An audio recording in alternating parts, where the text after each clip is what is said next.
Every day, scientists wake up, put on their little coats, and go try to understand the past.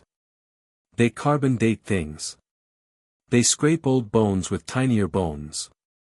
They decode languages made from pictures of birds arguing with other birds.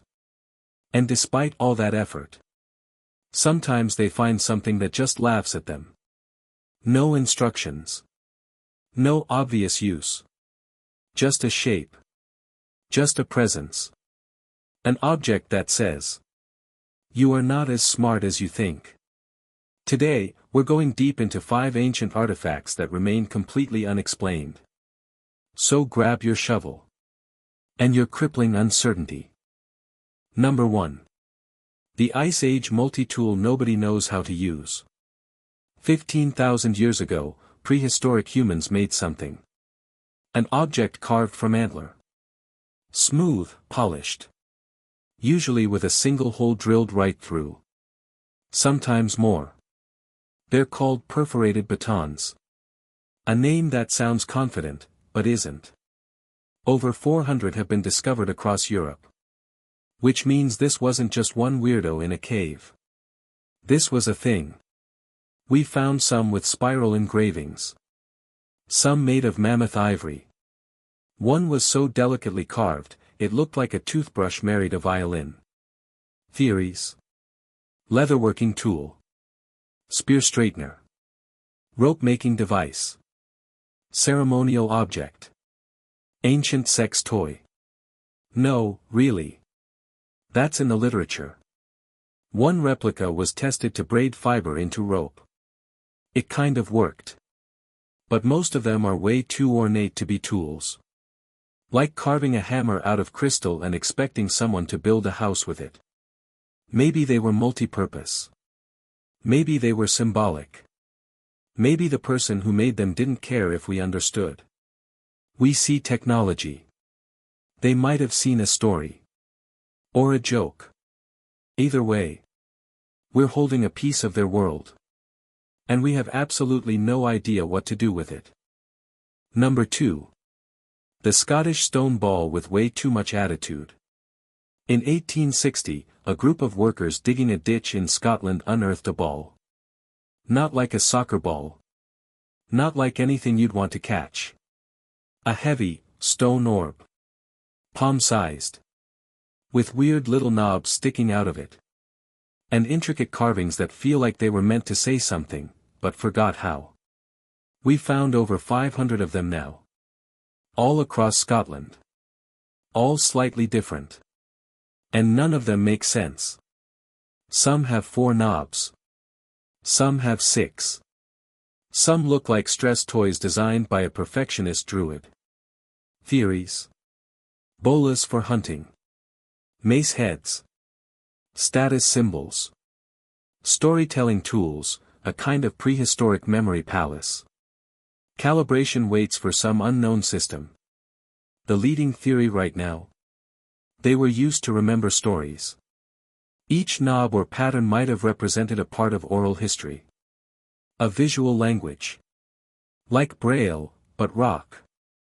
It's poetic. But completely unprovable.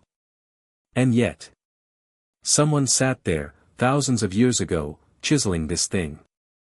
Not just to be functional, but beautiful.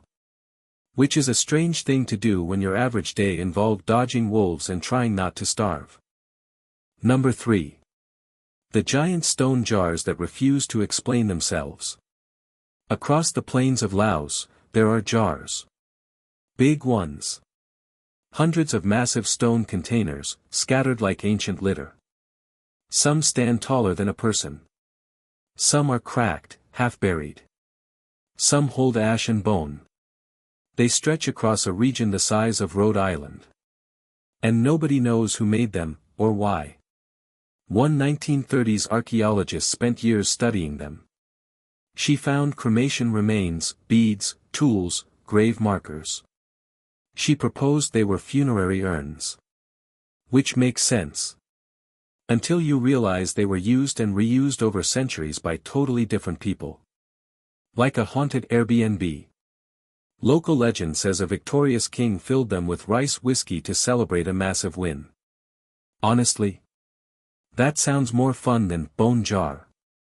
But there's no proof. And we can't investigate further. Because the entire region is now laced with unexploded bombs from the Vietnam War. So these jars sit. Heavy. Silent.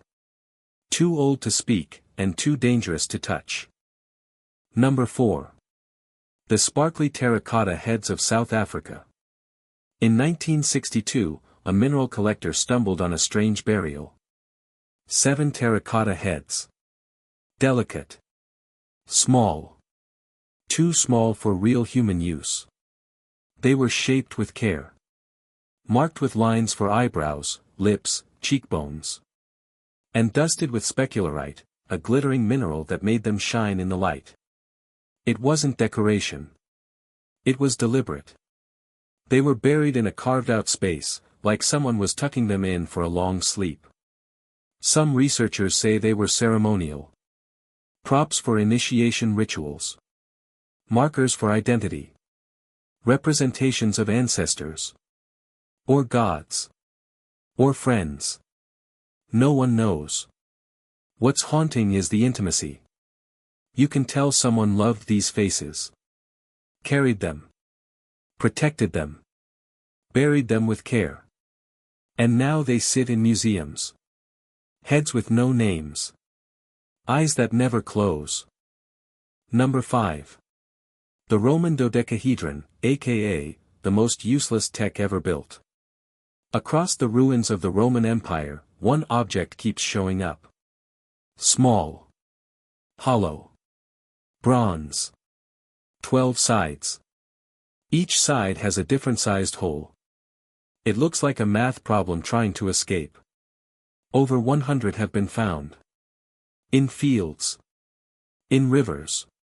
In military camps. No writing. No instructions. No context. Theories. Surveying tools. Measuring device for gloves or pipes. Candle holders. Dice.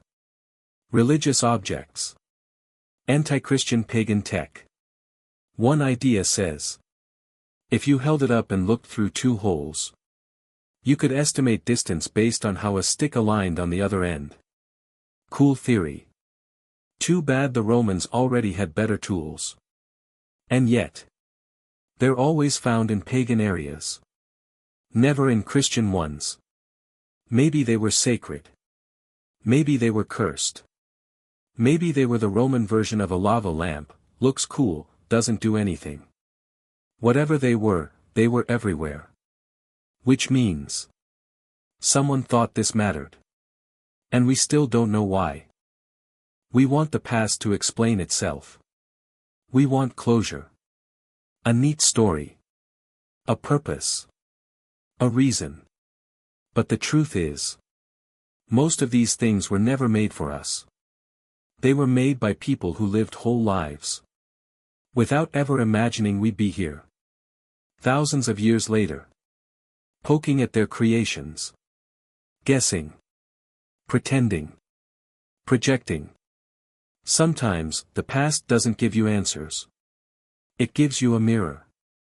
And when you look in that mirror, you realize something terrifying. Even today. Most of us don't really know what we're doing either.